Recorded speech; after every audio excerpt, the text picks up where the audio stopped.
Cette semaine, nous sommes au Cameroun, dans la capitale. Alors bienvenue à tous les participants de Yaoundé. Brièvement, dans cette vidéo, nous allons voir qu'est-ce que l'étalement urbain. L'étalement urbain, c'est considéré, à tort ou à raison, comme un dysfonctionnement urbain.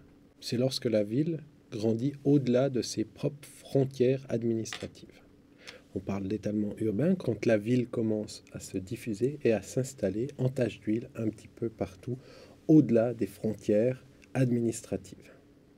Logiquement, le plan directeur, le schéma directeur doit fixer l'étalement urbain, doit fixer les limites à partir duquel il n'est plus possible de construire. L'étalement urbain, c'est quand la ville va s'installer partout, dans tous les interstices, même les plus dangereux. C'est-à-dire que l'étalement, en fait, un des effets principaux, c'est que c'est destructeur des ressources naturelles. Donc on va sur des terrains toujours plus lointains, sur des terrains qui sont vierges de toute urbanisation. Mais l'étalement urbain, c'est aussi lorsque l'on s'immisce dans des territoires où l'on ne devrait tout simplement pas construire.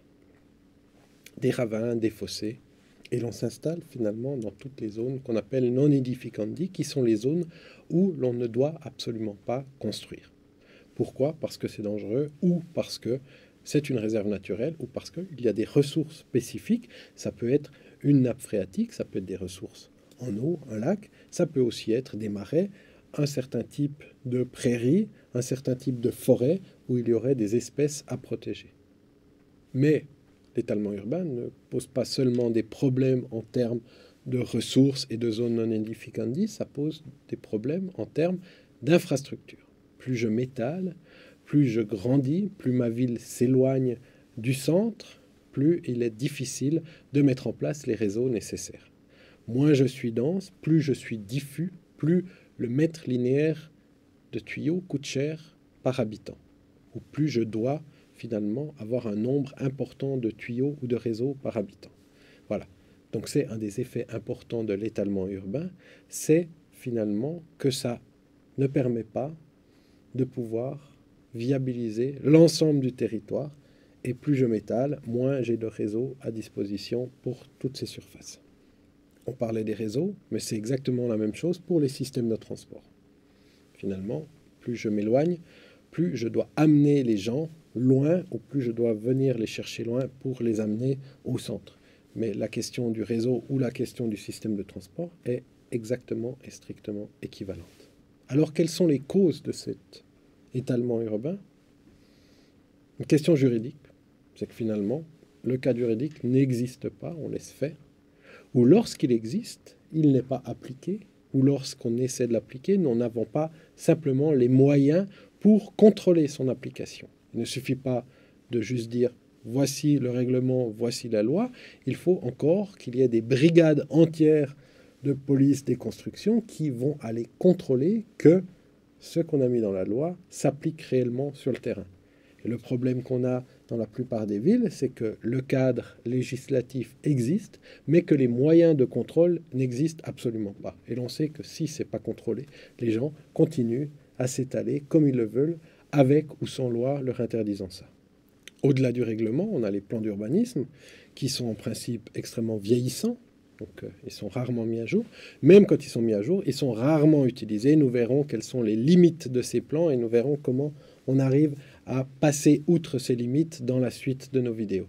Pour l'instant, retenons juste en mémoire que le plan est rarement là où il devrait, le plan est rarement utile comme il devrait, mais il devrait normalement pouvoir contenir cet étalement urbain parce qu'il doit donner un périmètre dans lequel on peut se développer et un périmètre au-delà duquel il n'est plus possible de se développer.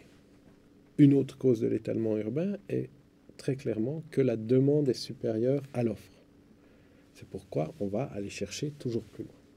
Dans un marché foncier libre, dans un marché du logement libre, dans un système économique libéral, les prix sont déterminés en fonction d'un certain nombre de critères contextuels, mais en principe en fonction de l'offre et la demande. Donc, si je veux aller construire, être propriétaire d'un terrain, je dois aller le plus loin possible, car les prix au centre-ville sont hors de ma portée. C'est pour ça qu'on va toujours plus loin, et plus je densifie le centre, plus je mets d'infrastructures, plus je mets de réseaux, plus ça fait monter les prix du terrain, et plus les populations les plus pauvres devront aller toujours plus loin pour trouver des terrains. Et c'est un des phénomènes, une des causes de l'étalement urbain.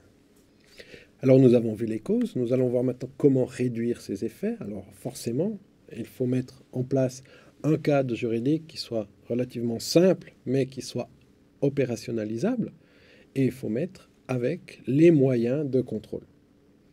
Il faut déterminer un certain nombre de zones non edificandi et faire le contrôle strict, le contrôle physique sur le terrain pour que personne n'aille s'établir dans ces zones qui peuvent être des zones de ravins, des zones qui peuvent devenir dangereuses, car inondables, car dans des marais, car soumis à des vents de sable ou sur des dunes qui peuvent encore être mouvantes.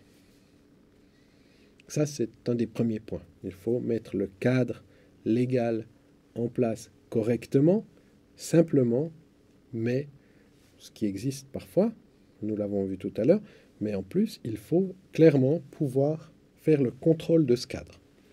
Et parallèlement à ça, il ne s'agit pas juste de dire voilà ce qui est autorisé, voilà ce qui est interdit. Il faut mettre toute une série de mesures d'accompagnement. Et si l'on n'investigue pas la question du logement, et si on ne propose pas soit des aides à l'offre, soit à la demande en matière de logement, si on n'a pas une politique publique en matière de logement qui permet aux plus pauvres aussi de trouver des terrains, l'étalement urbain continuera.